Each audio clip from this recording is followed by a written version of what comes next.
ನಮಸ್ಕಾರ ಸ್ನೇಹಿತರೆ, ಪ್ರವಾಸ ಕಥನ ಯೂಟ್ಯೂಬ್ ವಾಹಿನಿಗೆ ತಮಗೆಲ್ಲರಿಗೂ ಆಧಾರದ ಸ್ವಾಗತ. ನಾವಿವತ್ತು ನೋಡಲಿಕ್ಕೆ ಬಂದಿರತಕ್ಕಂಥ ಈ ಐತಿಹಾಸಿಕ ಜಾಗ ಮಧುಗಿರಿ ಕೋಟೆ. ನಮ್ಮ ರಾಜ್ಯದಲ್ಲಿ ಇರತಕ್ಕಂಥ ಕೋಟೆಗಳ ಪೈಕಿ ಸಾಹಸೋಪೇತವಾದಂತಹ ಚಾರಣಾನುಭವವನ್ನು ಕೊಡ್ತಕ್ಕಂತಹ ಕೆಲವು ಕೋಟೆಗಳಲ್ಲಿ ಈ ಮಧುಗಿರಿ ಕೋಟೆ ಕೂಡ ಒಂದು. ಏಷ್ಯಾದಲ್ಲೇ ಎರಡನೇ ಅತಿದೊಡ್ಡ ಏಕಶಿಲಾ ಬೆಟ್ಟ ಎನ್ನುವ ಖ್ಯಾತಿಯನ್ನು ಈ ಮಧುಗಿರಿ ಬೆಟ್ಟ ಹೊಂದಿದ್ದು, ಮೊದಲನೇ ಸ್ಥಾನದಲ್ಲಿರ್ತಕ್ಕಂಥ ಸಾವನದುರ್ಗ ಬೆಟ್ಟ ಕೂಡ ಈ ತುಮಕೂರು ಜಿಲ್ಲೆಯಲ್ಲಿ ಕಂಡುಬರ್ತಕ್ಕಂಥದ್ದು ಮತ್ತೊಂದು ವಿಶೇಷ. ಇನ್ನು ಈ ಕೋಟೆಯ ಇತಿಹಾಸಕ್ಕೆ ಬರೋದಾದರೆ 1603ರಲ್ಲಿ ಬಿಜಾವರದ ಪಾಳೆಗಾರನಾದಂಥ ರಾಜ ಹಿರೇಗೌಡ ಈ ಕೋಟೆಯನ್ನು ನಿರ್ಮಿಸುತ್ತಾನೆ. ಇಮ್ಮಡಿ ಚಿಕ್ಕಭೂಪಾಲ ಎನ್ನುವಂತಹ ಪಾಳೆಗಾರ ಈ ಕೋಟೆಯನ್ನು ಆಳಿದಂತಹ ಅಷ್ಟು ಆಡಳಿತಗಾರರ ಪೈಕಿ ಪ್ರಮುಖನಾದಂಥ ಪಾಳೆಗಾರನಾಗಿದ್ದು, ಈತ ಪೆನುಗೊಂಡೆ ವಿಜಯನಗರದ ಅರಸರಿಗೆ ಸಾಮಂತನಾಗಿದ್ದ. 1646ರಲ್ಲಿ ವಿಜಯನಗರದ ಅರವೀಡು ವಂಶ ಸಂಪೂರ್ಣ ಪತನವಾದ್ದರಿಂದ ಈ ಮಧುಗಿರಿಯ ಪಾಳೆಗಾರರು ಸ್ವತಂತ್ರವನ್ನು ಘೋಷಿಸಿಕೊಂಡರು. ಸ್ನೇಹಿತರೆ, ನಾವಿಲ್ಲಿ ನೋಡ್ತಾ ಇರತಕ್ಕಂಥದ್ದು ಕೋಟೆಯ ಎರಡನೇ ಸುತ್ತಿನ ಮಹಾದ್ವಾರ. ಮೊದಲನೇ ಸುತ್ತಿನ ಮಹಾದ್ವಾರ ಮಧುಗಿರಿ ಪಟ್ಟಣದ ಮಧ್ಯಭಾಗದಲ್ಲಿ ನಮಗೆ ಕಂಡುಬರುತ್ತದೆ.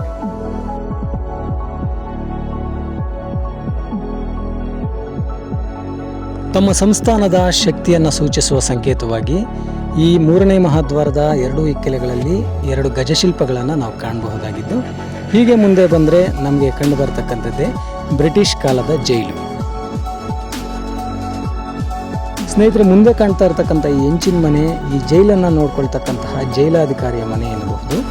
ಅದರ ಪಕ್ಕದಲ್ಲೇ ನಮಗೆ ಕಂಡು ಬರ್ತಕ್ಕಂಥದ್ದೇ ಬ್ರಿಟಿಷ್ ಕಾಲಾವಧಿಯ ಬೃಹತ್ತಾದಂತಹ ಜೈಲು.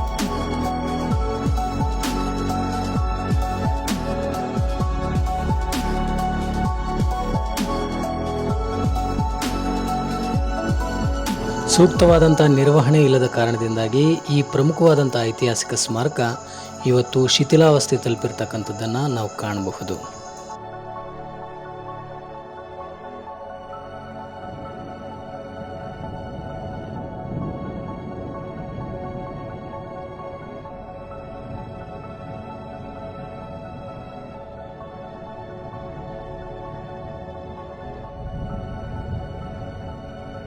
ಜೈಲನ್ನು ನೋಡಿಕೊಂಡು 4ನೇ ಸುತ್ತಿನ ಮಹಾದ್ವಾರದಿಂದ ಒಳಗಡೆ ಬಂದರೆ ನಮಗೆ ಮೊದಲು ಕಾಣಸಿಗ್ತಕ್ಕಂಥದ್ದೇ ಕೋದಂಡರಾಮಸ್ವಾಮಿ ದೇವಾಲಯ. ಇಲ್ಲಿಂದ ಕೋಟೆಯ ಅಸಲಿ ಚಾರಣ ಶುರುವಾಗುತ್ತದೆ. ಇಮ್ಮಡಿ ಚಿಕ್ಕಭೂಪಾಲನ ಮರಣ ನಂತರ ಈ ಕೋಟೆಯ ಮೇಲಿನ ಒಡೆತನಕ್ಕಾಗಿ ಆತನ ಮಕ್ಕಳಲ್ಲಿ ಕಿತ್ತಾಟ ಶುರುವಾಗುತ್ತದೆ. ಆಗ ಇವರಲ್ಲೇ ಒಬ್ಬ ಆಡಳಿತಗಾರ ಮೈಸೂರಿನ ಪ್ರಸಿದ್ಧ ಅರಸನಾದಂಥ ಚಿಕ್ಕದೇವರಾಜ ಒಡೆಯರನ್ನ ಸೈನಿಕ ಸಹಾಯ ಕೇಳುತ್ತಾನೆ. ಸಹಾಯದ ನೆಪದಲ್ಲಿ ಬಂದಂತಹ ಚಿಕ್ಕದೇವರಾಜ ಒಡೆಯರ್ ಅಷ್ಟೂ ಜನ ಅಣ್ಣ ತಮ್ಮಂದಿರನ್ನ ಜೈಲಿಗೆ ಹಾಕಿ ಈ ಪ್ರದೇಶವನ್ನು ಮೈಸೂರು ಸಾಮ್ರಾಜ್ಯಕ್ಕೆ ಸೇರಿಸಿಕೊಳ್ಳುತ್ತಾನೆ. ಈ ರೀತಿಯಾಗಿ 1678ರಲ್ಲಿ ಮಧುಗಿರಿ ಕೋಟೆ ಮೈಸೂರು ಸಾಮ್ರಾಜ್ಯದ ಭಾಗವಾಗುತ್ತೆ. ಚಿಕ್ಕದೇವರಾಜ ಒಡೆಯರ ನಂತರ ಬಂದಂತಹ ಮೈಸೂರಿನ ಆಡಳಿತಗಾರರು ದುರ್ಬಲರಾಗಿದ್ದರಿಂದ ಈ ಪ್ರದೇಶದ ಮೇಲೆ ಮೈಸೂರು ಸಾಮ್ರಾಜ್ಯ ತನ್ನ ಹಿಡಿತವನ್ನು ಕಳೆದುಕೊಳ್ಳುತ್ತೆ. ಆನಂತರ 1760ನೇ ಇಸ್ವಿಯಲ್ಲಿ ಮೈಸೂರು ಸಂಸ್ಥಾನದ ಸಾಂಪ್ರದಾಯಿಕ ಶತ್ರುಗಳಾದಂತಹ ಮರಾಠರು ಈ ಮಧುಗಿರಿ ಕೋಟೆಯನ್ನು ತಮ್ಮ ವಶಕ್ಕೆ ಪಡೆಯುತ್ತಾರೆ. 1761ನೇ ಇಸ್ವಿಯಲ್ಲಿ ತನ್ನ ಪ್ರತಿಭೆ ತಂತ್ರ ಪ್ರತಿತಂತ್ರಗಳಿಂದ ಅಧಿಕಾರಕ್ಕೆ ಬಂದಂತಹ ಮೈಸೂರಿನ ಸರ್ವಾಧಿಕಾರಿ ಹೈದರ್ ಅಲಿಯು ಈ ಕೋಟೆಯನ್ನು ಮರಾಠರ ವಿರುದ್ಧ ಸೆಣಸಾಡಿ ತನ್ನ ವಶಕ್ಕೆ ಪಡೆಯುತ್ತಾನೆ.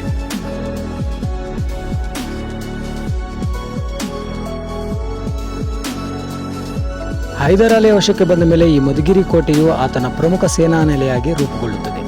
ಮರಾಠರೊಂದಿಗೆ ಸದಾ ಸಂಘರ್ಷದಲ್ಲಿದ್ದಂಥ ಹೈದರ್ ಅಲಿಯು ಇಲ್ಲಿ ತನ್ನ ಒಂದು ಸೇನಾ ತುಕಡಿಯನ್ನು ಕೂಡ ನಿಯೋಜಿಸಿದ್ದ ಎಂದು ಹೇಳಲಾಗುತ್ತೆ. 1663ರಲ್ಲಿ ಬಿದನೂರು ಸಂಸ್ಥಾನವನ್ನು ಆಕ್ರಮಿಸಿದಂಥ ಹೈದರ್ ಅಲಿ ಅಲ್ಲಿನ ರಾಣಿ ವೀರಮ್ಮಾಜಿ ಹಾಗೂ ಆಕೆ ಪುತ್ರನನ್ನು ಇದೇ ಕೋಟೆಯಲ್ಲಿ ಬಂಧಿಸಿಟ್ಟಿರುತ್ತಾನೆ. ಅನಂತರ 1667ರಲ್ಲಿ ಈ ಕೋಟೆ ಮೇಲೆ ದಾಳಿ ಮಾಡಿದಂಥ ಮರಾಠ ಪೇಶ್ವೆ ಮಾಧವರಾವ್ ಅವರಿಬ್ಬರನ್ನ ಬಂಧ ವಿಮುಕ್ತಗೊಳಿಸ್ತಾನೆ. ಸ್ನೇಹಿತರೆ, ನಮಗಿಲ್ಲಿ ಕಾಣ್ತಾ ಇರ್ತಕ್ಕಂಥದ್ದು ಕೋಟೆಯ ಮತ್ತೊಂದು ಪ್ರಮುಖ ಪ್ರವೇಶ ದ್ವಾರವಾಗಿದ್ದು, ಇದನ್ನು ದಾಟಿದರೆ ನಾವು ನೀರು, ಆಹಾರ ಧಾನ್ಯಗಳ ಸಂಗ್ರಹಣಾ ಕೊಠಡಿ ಹಾಗೂ ಆಡಳಿತಗಾರನ ಅರಮನೆ ಇದ್ದಂತಹ ಪ್ರದೇಶಕ್ಕೆ ತಲುಪ್ತೇವೆ. ಈ ಒಂದು ಪ್ರವೇಶ ದ್ವಾರದ ಪಕ್ಕದಲ್ಲೇ ಒಂದು ಗುಪ್ತ ದ್ವಾರವನ್ನು ಕೂಡ ನಾವು ಕಾಣಬಹುದಾಗಿದ್ದು, ಇದು ಅಪಾಯದ ಸಂದರ್ಭಗಳಲ್ಲಿ ಕೋಟೆಯಿಂದ ನೇರವಾಗಿ ಹೊರಹೋಗಲಿಕ್ಕೆ ಬಳಸ್ತಾ ಇದ್ದಂತಹ ಒಂದು ಮಾರ್ಗವಾಗಿದೆ. ಸ್ನೇಹಿತರೆ, ನಂತರ ನಮಗೆ ಕಾಣಸಿಗ್ತಕ್ಕಂಥದ್ದೇ ಧಾನ್ಯಗಳನ್ನು ಸಂಗ್ರಹಣೆ ಮಾಡ್ತಕ್ಕಂಥ ಒಂದು ಬೃಹತ್ತಾದಂತಹ ಕಣಜ ಹಾಗೂ ಆನೆಗಳು ನೀರು ಕುಡುವ ಸಲುವಾಗಿ ನಿರ್ಮಿಸಿದಂತಹ ಬೃಹತ್ತಾದಂತಹ ನೀರಿನ ತೊಟ್ಟಿ. ಹಾಗೆ ಮುಂದೆ ಬಂದರೆ ಕೋಟೆಯ ಮತ್ತೊಂದು ಸುತ್ತನ್ನು ನಾವು ಪ್ರವೇಶ ಮಾಡ್ತೇವೆ. ಆದರೆ ಕೋಟೆಯ ಮತ್ತೊಂದು ದಿಕ್ಕಿನ ಕಡೆ ಇನ್ನಷ್ಟು ಕೋಟೆಯನ್ನು ನೋಡ್ತಕ್ಕಂಥ ಅವಕಾಶ ಇರೋದ್ರಿಂದ ನಾನೀಗ ಆ ಮಾರ್ಗದಲ್ಲಿ ಹೋಗ್ತಾ ಇದ್ದೇನೆ.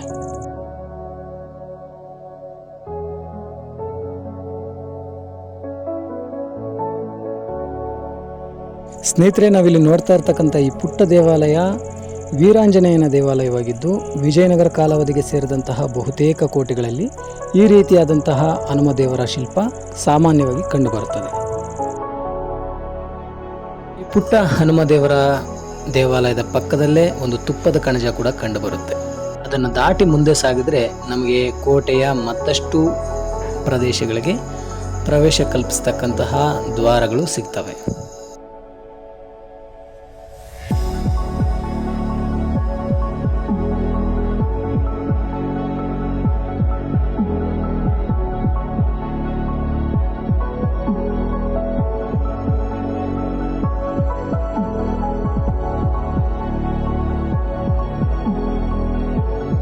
ಇತಿಹಾಸಾಸಕ್ತಿ ಇರ್ತಕ್ಕಂಥ ಜನರು ಸ್ಮಾರಕಗಳನ್ನು ಆದಷ್ಟು ಬೇಗ ಯಾಕೆ ನೋಡಬೇಕು ಅಂತ ಹೇಳೋದಕ್ಕೆ ಇಲ್ಲೊಂದು ಕಾರಣವನ್ನು ನಿಮಗೆ ಹೇಳ್ತೇನೆ.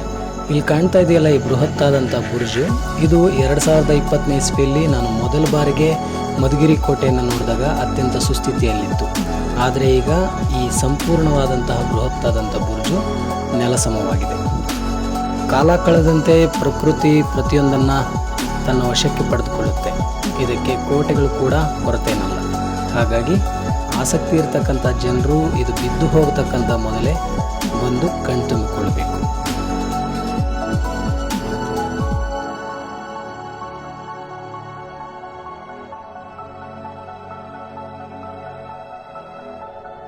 ಸ್ನೇಹಿತರೆ, ಕೋಟೆಯ ಈ ಭಾಗದಲ್ಲಿ ನಮಗೆ ಬೃಹತ್ತಾದಂಥ ಮೆಟ್ಟಿಲುಗಳನ್ನು ಒಳಗೊಂಡಂಥ ಒಂದು ಕೋಟೆ ಗೋಡೆ ಕಂಡುಬರುತ್ತೆ. ಬಹುಶಃ ಈ ಮೆಟ್ಟಿಲುಗಳು ಯಾವುದೋ ಒಂದು ಗುಪ್ತ ಮಾರ್ಗಕ್ಕೆ ದಾರಿಯಾಗಿದ್ದಿರಬಹುದು. ಅದರ ಕೆಳಗಡೆ ತುಂಬ ಕಡಿಮೆ ಎತ್ತರದಲ್ಲಿ ಒಂದು ಪುಟ್ಟದಾದಂಥ ಗಿಡ್ಡವಾದಂತಹ ಒಂದು ದಾರಿ ಇರತಕ್ಕಂಥದ್ದನ್ನು ನಾವು ಕಾಣಬಹುದು. ಬಹುಶಃ ಇದು ಯಾವುದೋ ತುರ್ತು ಸಂದರ್ಭಗಳಲ್ಲಿ ಕೋಟೆಯಿಂದ ಹೊರಹೋಗೋದಕ್ಕೆ ನಿರ್ಮಾಣ ಮಾಡಿದಂಥ ರಚನೆ ಅಂತ ನನ್ನ ಅನಿಸಿಕೆ.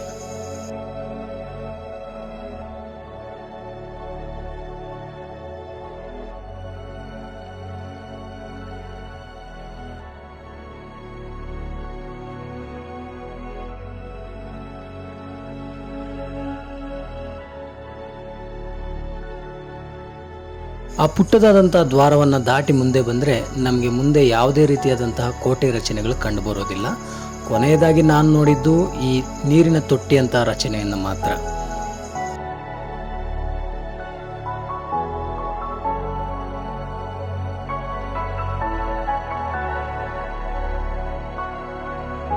ಆದರೂ ಕುತೂಹಲ ತಡೆಯೋಕ್ಕಾಗದೆ ಮುಂದೆ ಏನಾದರೂ ಇದ್ದಿರಬಹುದಾ ಅನ್ನುವಂಥ ಆಸಕ್ತಿಯಿಂದ ಇನ್ನೂ ಮುಂದೆ ಸಾಗಿ ಹೋಗ್ತಾ ಇದ್ದಿದ್ದ ನನಗೆ ಒಂದು ಹಂತಕ್ಕೆ ಹೋದ್ಮೇಲೆ ಸಾಕು, ಇದು ಅಪಾಯಕಾರಿ ಆಗ್ಬೋದು ಅಂತ ಅನಿಸಿ ಅಲ್ಲಿಂದ ವಾಪಸ್ ಹಿಂತಿರುಗಬೇಕಾಗಿ ಬಂತು.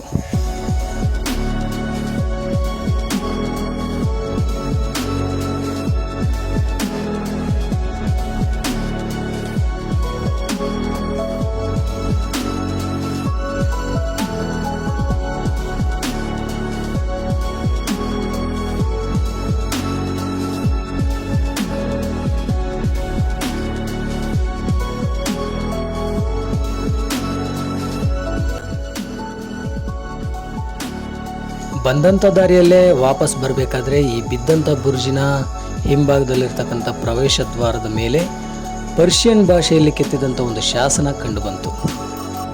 ಇದರ ಶಾಸನ ಪಾಠ ಏನು ಅಂತ ಇತಿಹಾಸಾಸಕ್ತರು ತಿಳಿದಿರ್ತಕ್ಕಂಥವರು ಕಾಮೆಂಟ್ ಬಾಕ್ಸಲ್ಲಿ ತಿಳಿಸ್ಬೋದು.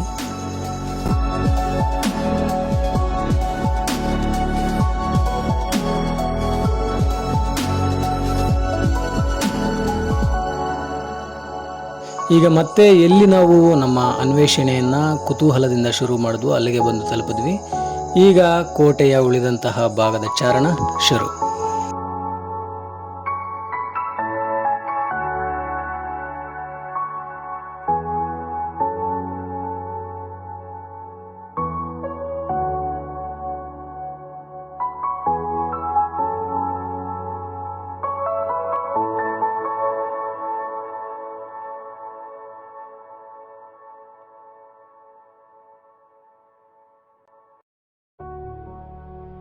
ಒಂದು ಸಣ್ಣ ಕಲ್ಲು ಕೂಡ ನಿಲ್ಸಕ್ಕಾಗದೇ ಇರತಕ್ಕಂಥ ಇಷ್ಟು ಇಳಿಜಾರಾದಂಥ ಈ ಪ್ರದೇಶದಲ್ಲಿ ಇಷ್ಟು ದೊಡ್ಡ ಪ್ರಮಾಣದ ಕೋಟೆ ಗೋಡೆಯನ್ನು ತಡೆದು ನಿಲ್ಲಿಸಿರ್ತಕ್ಕಂಥದ್ದು ಈ ಪುಟ್ಟ ಪುಟ್ಟ ಕರಿಕಲ್ಲು. ಇದು ಅವತ್ತಿನ ಶಿಲ್ಪಿಗಳ ಪರಿಶ್ರಮ ಮತ್ತು ಜಾಣ್ಮೆಗೆ ಉದಾಹರಣೆ ಎಂದರೆ ತಪ್ಪಾಗಲಾರದು.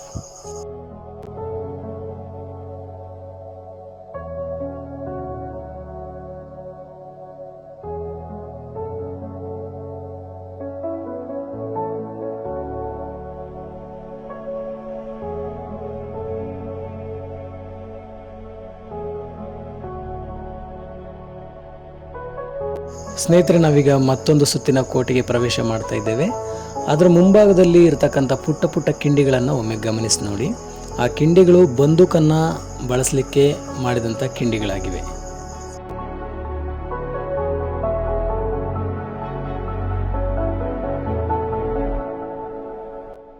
ಸಾವಿರದ 1782 ಡಿಸೆಂಬರ್ ತಿಂಗಳಿನಲ್ಲಿ ಹೈದರ್ ಅಲಿಯ ಮರಣ ನಂತರ ಈ ಕೋಟೆಯ ಆಡಳಿತ ಆತನ ಮಗನಾದಂತಹ ಟಿಪ್ಪು ಸುಲ್ತಾನನ ಕೈ ಸೇರುತ್ತೆ.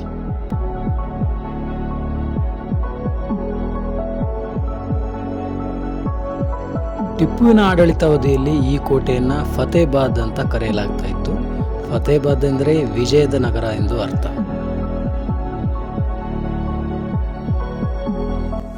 ಇಲ್ಲಿಂದ ಮುಂದಕ್ಕೆ ಹಂತ ಹಂತವಾಗಿ ಕೋಟೆಯ ಚಾರಣ ಕಠಿಣವಾಗ್ತಾ ಹೋಗುತ್ತೆ. ಬೆಟ್ಟದ ಮೇಲಿಂದ ಮಧುಗಿರಿ ಪಟ್ಟಣದ ವಿಹಂಗಮ ನೋಟವನ್ನು ನೀವೀಗ ನೋಡ್ತಾ ಇದ್ದೀರಾ.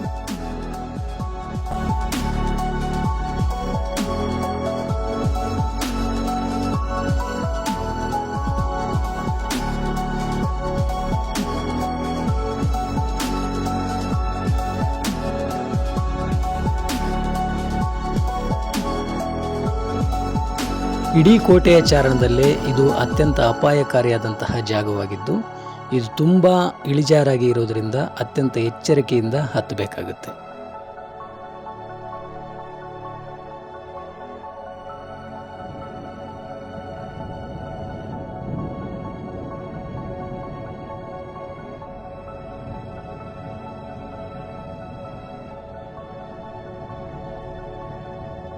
ಅಂತೂ ಇಂತೂ ನಾನು ಕಠಿಣವಾದಂಥ ಚಾರಣವನ್ನು ಮುಗಿಸಿದೆ.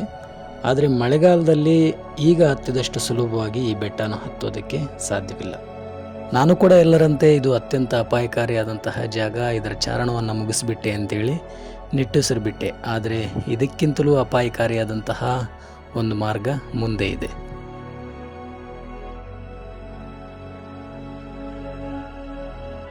ಈ ಬೆಟ್ಟವನ್ನು ಹತ್ತುತ್ತಾ ಇರಬೇಕಾದ್ರೆ ಹಲವಾರು ಬಾರಿ ನಮಗೆ ಇದೇ ಕೊನೆ ಅಂತ ಅನಿಸಿದ್ರೂ ಕೂಡ ಅಲ್ಲಿಂದಲೇ ಮತ್ತೊಂದು ಹೊಸ ಸವಾಲು ಆರಂಭವಾಗ್ತಕ್ಕಂಥದ್ದು ವಿಶೇಷ.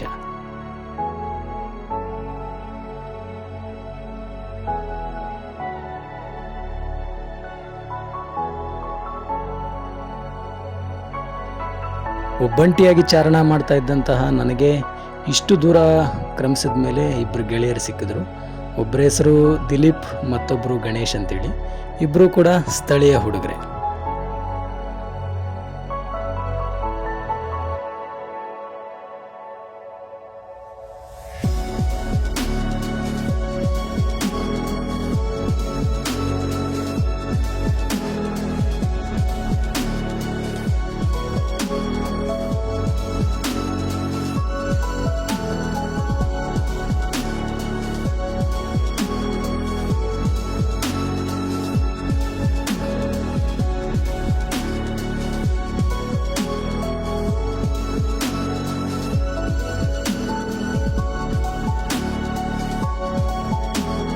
ಸ್ನೇಹಿತರೆ, ನಾವಿಲ್ಲಿ ಏನು ನೋಡ್ತಾ ಇದ್ದೀವಿ, ಈ ಒಂದು ಜಾಗ ಇದು ಇಡೀ ಕೋಟೆಯ ಚಾರಣದಲ್ಲೇ ಅತ್ಯಂತ ಪ್ರಾಣಾಪಾಯ ಇರತಕ್ಕಂಥ ಜಾಗ ಅಂತ ಹೇಳ್ಬೋದು. ಯಾಕಂದರೆ ಇಲ್ಲಿ ಯಾವುದೇ ರೀತಿಯಾದಂಥ ರಕ್ಷಣಾ ಗೋಡೆ ಅಥವಾ ತಂತಿ ವ್ಯವಸ್ಥೆ ಇಲ್ಲ.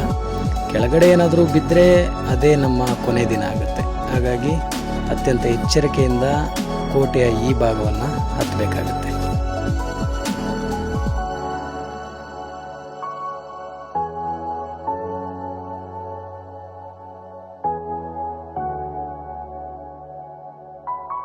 ಟಿಪ್ಪುವಿನ ವಶದಲ್ಲಿದ್ದಂಥ ಈ ಮಧುಗಿರಿ ಕೋಟೆಯನ್ನು 1791 ಮೂರನೇ ಆಂಗ್ಲೋ ಮೈಸೂರು ಯುದ್ಧದ ಸಂದರ್ಭದಲ್ಲಿ ಬ್ರಿಟಿಷರು ತಮ್ಮ ವಶಕ್ಕೆ ಪಡೆಯುತ್ತಾರೆ. 1791ರಿಂದ ಸ್ವತಂತ್ರ ಬರೋವರೆಗೆ ಅಂದರೆ ಸರಿಸುಮಾರು 157 ವರ್ಷಗಳ ಕಾಲ ಈ ಮಧುಗಿರಿ ಕೋಟೆ ಬ್ರಿಟಿಷರ ವಶದಲ್ಲಿರುತ್ತೆ. ಇವತ್ತಿಗೂ ಕೂಡ ನಾವು ಈ ಕೋಟೆ ಒಳಗಡೆ ಬ್ರಿಟಿಷ್ ಕಾಲಾವಧಿಯಲ್ಲಿ ನಿರ್ಮಾಣಗೊಂಡಂತಹ ಅನೇಕ ನಿರ್ಮಾಣಗಳನ್ನು ಕಾಣಬಹುದಾಗಿದೆ. ಅದರಲ್ಲಿ ಮುಖ್ಯವಾಗಿರ್ತಕ್ಕಂಥದ್ದು ಜೈಲು ಮತ್ತು ಅವತ್ತಿನ ಕಾಲದಲ್ಲಿ ನಿರ್ಮಾಣಗೊಂಡಂತಹ ನ್ಯಾಯಾಲಯ ಕಟ್ಟಡ. ಸ್ನೇಹಿತರೆ, ಸರಿಸುಮಾರು 1.5 ಗಂಟೆಯ ನಿರಂತರ ಚಾರಣದ ನಂತರ ನಾವು ಕೋಟೆಯ ತುಟ್ಟ ತುದಿಯ ಈ ಭಾಗವನ್ನು ತಲುಪ್ತೇವೆ. ಸ್ನೇಹಿತರೆ, ಎದುರುಗಡೆ ಕಾಣ್ತಾ ಇರತಕ್ಕಂಥ ಕಟ್ಟಡ ವೇಣುಗೋಪಾಲ ಸ್ವಾಮಿ ದೇವಾಲಯವಾಗಿದ್ದು, ಪ್ರಸ್ತುತ ಅಲ್ಲಿ ವಿಗ್ರಹ ಇಲ್ಲದ ಕಾರಣ ಯಾವುದೇ ಪೂಜೆ ಪುನಸ್ಕಾರಗಳು ನಡೆಯುತ್ತಿಲ್ಲ.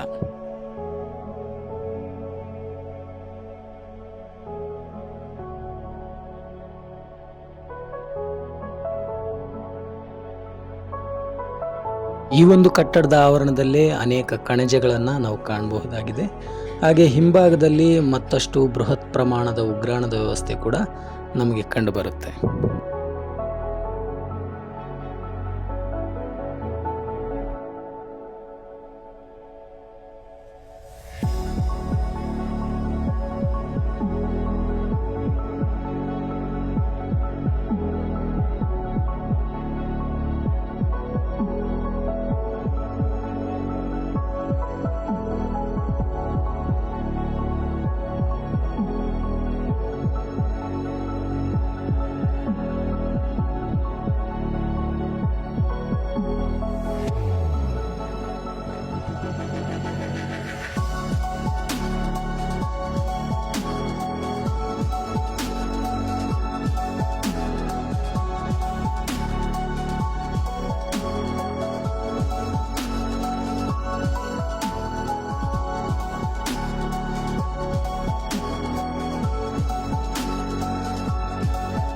ಈ ಉಗ್ರಾಣದಲ್ಲಿ ಇಟ್ಟಂಥ ಆಹಾರ ಪದಾರ್ಥಗಳು ಬೇಗ ಕೆಡಬಾರದು ಅನ್ನೋ ದೃಷ್ಟಿಯಿಂದ ಬೆಳಕಿನ ವ್ಯವಸ್ಥೆ ತುಂಬ ಕಡಿಮೆ ಇರತಕ್ಕಂಥದ್ದನ್ನು ನೀವು ಗಮನಿಸ್ಬೋದು.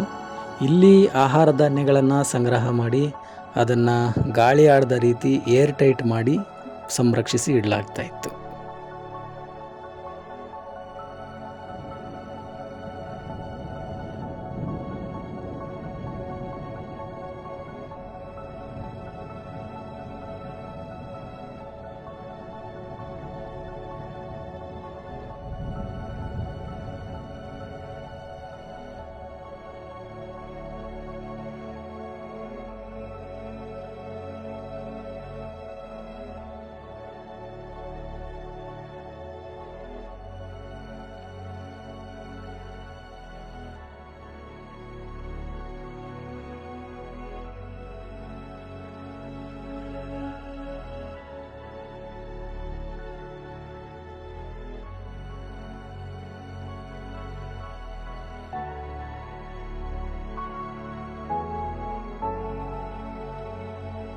ಆ ಉಗ್ರಾಣಗಳ ಮೇಲೆ ನಿಂತು ನೋಡಿದ್ರೆ ಇಡೀ ಮಧುಗಿರಿ ಸುತ್ತಮುತ್ತಲಿನ ಬೆಟ್ಟಗಳ ಸಮೂಹವನ್ನು, ಅದರ ಪ್ರಕೃತಿ ಸೌಂದರ್ಯವನ್ನು ನೀವು ಕಣ್ತುಂಬಿಕೊಳ್ಳಬಹುದು.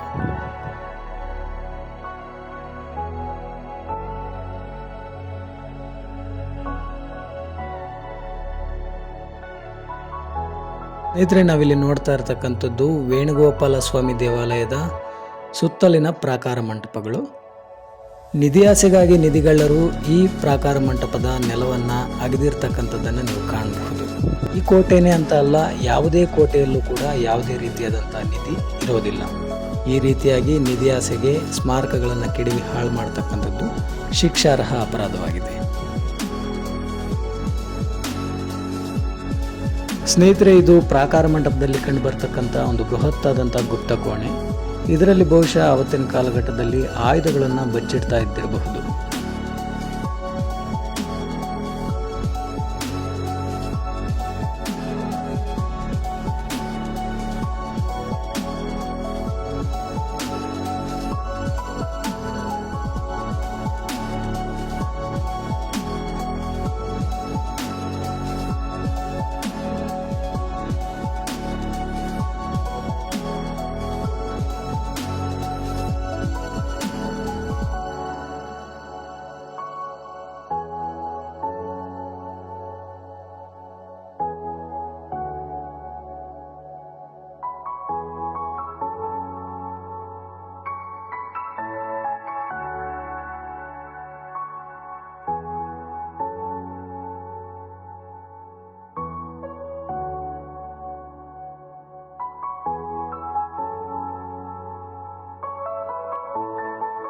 ಅವತ್ತಿನ ವೇಣುಗೋಪಾಲ ಸ್ವಾಮಿ ದೇವಾಲಯದ ಈಗಿನ ಸ್ಥಿತಿ ಈ ರೀತಿಯಾಗಿ ಇದೆ.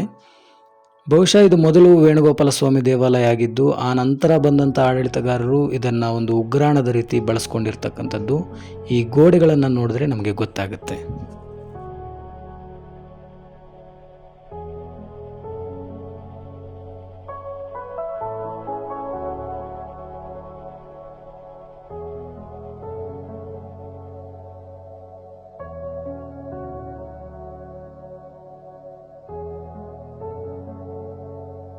ಇಲ್ಲಿಗೆ ಸಂಪೂರ್ಣ ಮಧುಗಿರಿ ಬೆಟ್ಟದ ಚಾರಣ ಮುಕ್ತಾಯವಾಯಿತು.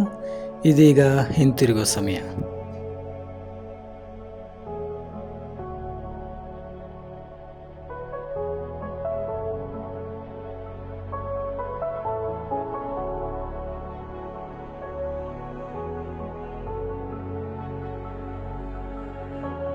ಈ ಕೋಟೆಯನ್ನು ಹತ್ತೋದು ಎಷ್ಟು ದೊಡ್ಡ ಸವಾಲಿನ ಕೆಲಸವೋ, ಇಳಿಬೇಕಾದರೂ ಕೂಡ ಅಷ್ಟೇ ದೊಡ್ಡ ಸವಾಲಿನ ಕೆಲಸ ಅಂತ ಅನಿಸುತ್ತೆ. ಅನೇಕ ಕಡೆ ನಮ್ಮ ಕಾಲು ತನ್ನ ಹಿಡಿತವನ್ನು ಕಳ್ಕೊಳ್ಳೋ ಅಪಾಯ ಇರೋದರಿಂದ ತುಂಬ ಜಾಗ್ರತೆಯಿಂದ ಇಳಿಬೇಕಾಗುತ್ತೆ.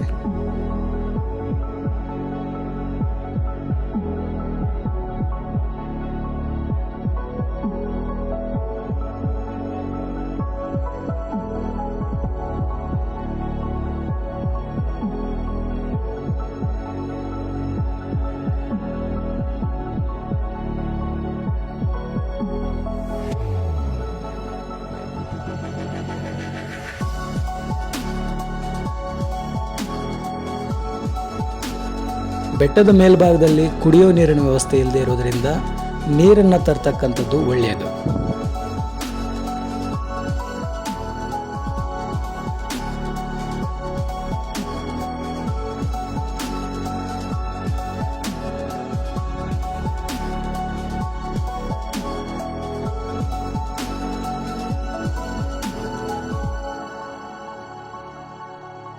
ಹಾಗೆ ಬಂದಂಥ ಪ್ರವಾಸಿಗರು ಎಲ್ಲಂದರಲ್ಲಿ ಪ್ಲಾಸ್ಟಿಕ್ಕನ್ನು ಎಸೆಯದೆ ಸ್ಥಳದ ಸ್ವಚ್ಛತೆಯನ್ನು ಕಾಪಾಡಬೇಕಾಗುತ್ತೆ.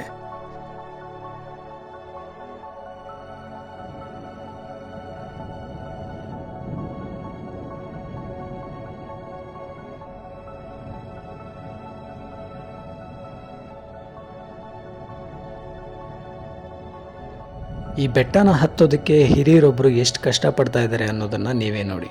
ಹಾಗಾಗಿ ವಯಸ್ಸಾದಂಥವರು ಅಥವಾ ಮಕ್ಕಳು ಈ ಕೋಟೆ ಚಾರಣಕ್ಕೆ ಬರದೇ ಇರೋದೇ ಒಳ್ಳೆಯದು ಅಂತ ನನ್ನ ವೈಯಕ್ತಿಕ ಅಭಿಪ್ರಾಯ.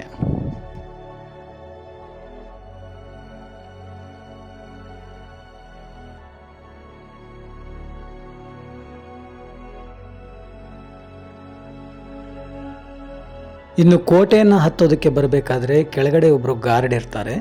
ಅಲ್ಲಿ ನಮ್ಮ ಹೆಸರು, ಆಧಾರ್ ನಂಬರ್ ಮತ್ತು ಫೋನ್ ನಂಬರನ್ನು ಕೊಡಬೇಕಾಗುತ್ತೆ. ಮತ್ತೆ ವಾಪಸ್ ಹೋಗಬೇಕಾದ್ರೆ ಅವರಿಗೆ ಹೇಳಿ ಹೋಗಬೇಕಾಗುತ್ತೆ.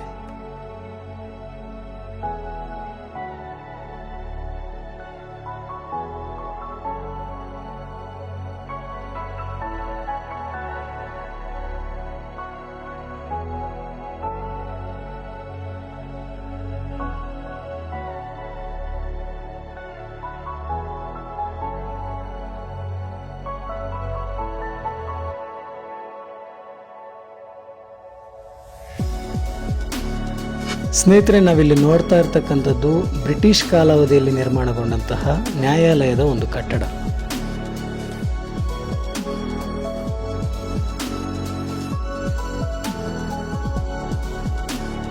ಯಾವುದೋ ದೇವಾಲಯದ ದ್ವಾರಪಾಲಕ ವಿಗ್ರಹಗಳನ್ನು ಈ ನ್ಯಾಯಾಲಯ ಕಟ್ಟಡದ ಮೆಟ್ಟಿಲುಗಳ ಇಕ್ಕೆಲೆಗಳಲ್ಲಿ ಸ್ಥಾಪನೆ ಮಾಡಲಾಗಿದೆ.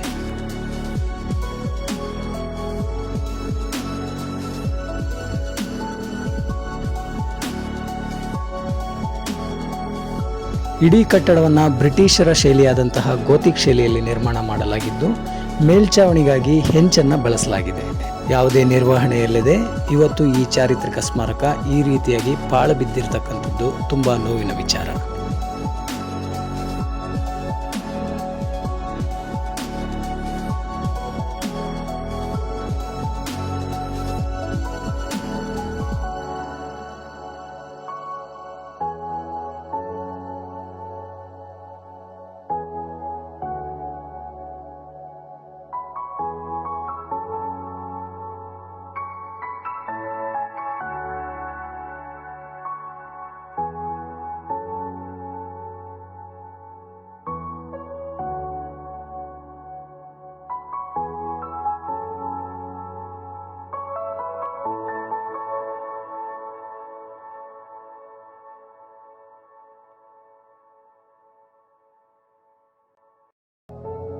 ಇದಾಗಿತ್ತು ಸ್ನೇಹಿತರೆ ಇವತ್ತಿನ ವಿಶೇಷ. ಮುಂದೆ ಮತ್ತೊಂದು ಐತಿಹಾಸಿಕ ಜಾಗದ ಪರಿಚಯದೊಂದಿಗೆ ಮತ್ತೆ ಭೇಟಿಯಾಗ್ತೇನೆ. ಅಲ್ಲಿವರೆಗೂ ನಮಸ್ಕಾರ, ಶುಭ ದಿನ.